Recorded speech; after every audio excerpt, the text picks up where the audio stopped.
kayo po, ano yung parang pinaka dapat nabantayan na budget ngayong taon or for next year, Senator JB, sir? Ang napansin ko lang, Raymond, medyo tumaas yung lumaki yung yung figures ng unprogrammed funds, no? Kasi sa akin, kung talagang priority programs, priority projects, dapat nasa line item. So hindi ko talaga maintindihan bakit nilagay sa unprogrammed funds, no? Pangalawa ay nakita naman natin problema sa master plan natin pinag-uusapan. Yung problema na lang sa Bahag, for example, may master plan po yan eh. Kaya lang nangyayari po, hindi po na-implement sapagkat mukhang yung flood control programs pinag-hati-hatian sa bawat distrito.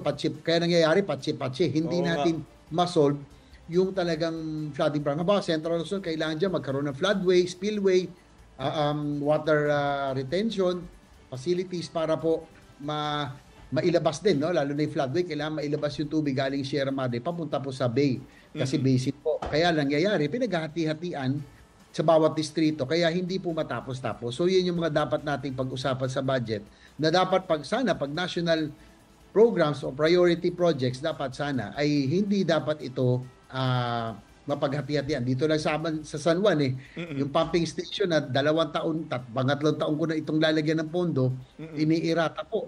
No, sa utos po ng mayor namin dahil sa politika, yung kapatid niyang congresswoman, iniirata po, hinahati into slow protection, drainage improvement, na hindi makakatanggal ng flood control, flood pumping station ang kailangan dyan. Ito na lang sana yung huli, kawawa itong mga huling nasalanta, nasira ang ari-arian. Kung sana umaandar na yan, yung mga pinaghirapan na ating makababayan sa San Perfecto at Batis, no, nakahuli-huli ang hindi pa nalalagyan, hindi sana nangyari. Yun po nangyayari. Kung nangyayari po yan sa Metro Manila, sa tingin ko yan din nangyayari sa buong bansa. Iyan ang nga pong tinagtataka ko kasi kung talaga priority programs, dapat nasa item. No? Lumaki ang figures sa unprogrammed funds. At yun nga po, si Senator Joel, last year, nakalala ko, very emotional siya kasi Bulacan siya. Ngayon po, ano na naman na nangyari?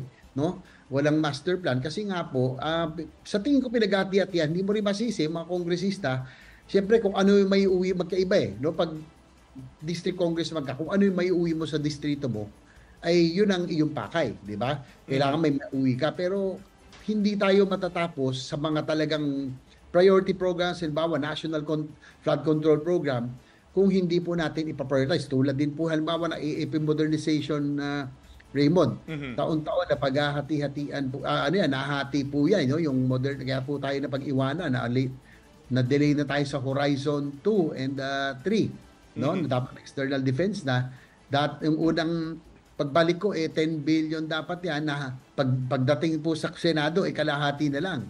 So restore natin at dinagdagan pa ho natin. So yun po yung dapat po talagang tingnan. Pag priority program sana wag nang ginaganap.